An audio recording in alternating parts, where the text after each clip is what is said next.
paano tayo lalago o lalaki sa ating pananampalataya. At ito ay aking pinamagatang 4 na susi sa paglaki. Spiritual growth occurs as we yield more of our lives to Christ as He fills every part, our will, our mind, emotions, and body. We must grow from predominantly worldly in our lifestyle to being spiritual. Kalooban ng Diyos na ang bawat isa sa atin, tayo ay magsilaki, magsilago. Mula sa ating pagiging makamundo ay maging spiritual tayo sa ating pananampalataya. Papaano natin ito gagawin? And here are the 4 keys for spiritual growth. 4 na mga susi kung papaano tayo lalago sa ating pananampalataya. Ang una, that our minds must be full of Christ. Makikita natin ito mula sa aklat ng Romans 12:1-2. Ang sabi doon, 12:2, do not conform to the pattern of this world, but be transformed by the renewing of your mind. Then you will be able to test and approve what God's will is, His good, pleasing, and perfect will. So ito po ay mahalagang paalala ng ating Apostol Pablo sa mga taga-Roma na dapat po sila ay huwag kumukonforme sa mundong ito, kundi sila ay magsipagbago sa pamamagitan ng kanilang mga isip. Kapag pinag-uusapan po natin ang salitang conform, tayo ay ginigipit ng kung ano ang nasa mundo. Ang mga values po na makikita po natin sa mundo sa ating panahon, ang mga practices at ang mga patterns na sinusundan ng mga tao na nasa mundo, yan po ang tinatawag na being squeezed in the world. At madalas, dahil tayo po ay nasa mundo, tayo na nga po ay naaapektuhan o naiimpluwensya ng kung ano po ang nangyayari sa ating paligid. Kaya nga sabi ni San Pablo, we have to be transformed. Ang transform po dito ay may kahulugan ng metamorphosis. At kapag alam natin kung ano po ibig sabihin ng metamorphosis, ito po yung pagbabago ng isang uod hanggang siya po ay maging butterfly.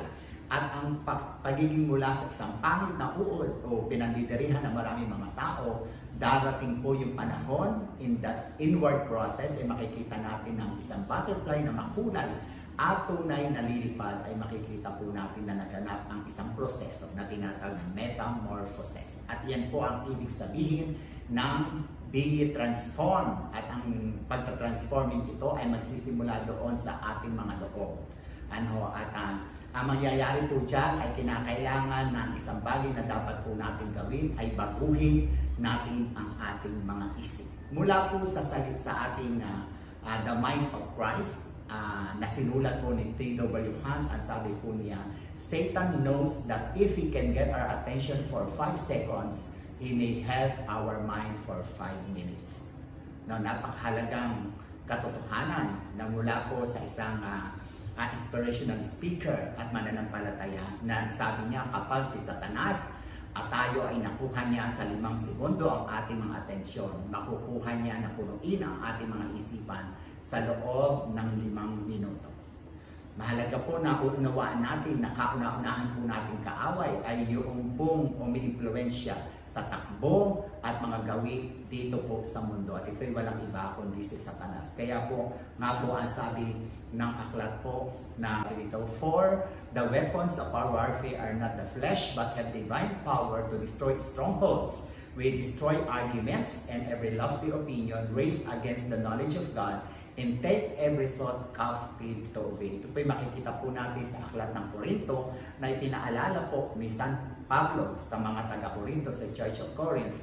Dahil nga alam naman po natin na ang katangian ng Church of Corinth, sila po ay umaayon sa mundo, sa mga practices na ginagawa po ng mga hindi mananampalataya sa Corinto. At kahit na sila ay nagsasabi na sila ay mananampalataya, yung kilos, yung gawi, yung kanilang mga behavior ay katulad rin ng hindi mananampalataya.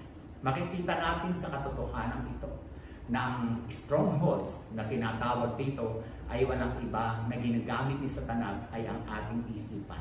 Nagbibigay siya ng mga argumento, nagbibigay siya ng mga maling kaisipan, ng mga opinyon na ang madalas ang ibinibigay niyang opinyon, ang madalas ang binibigay niyang argumento ay kabaliktaran kung ano ang sinasabi ng Panginoon.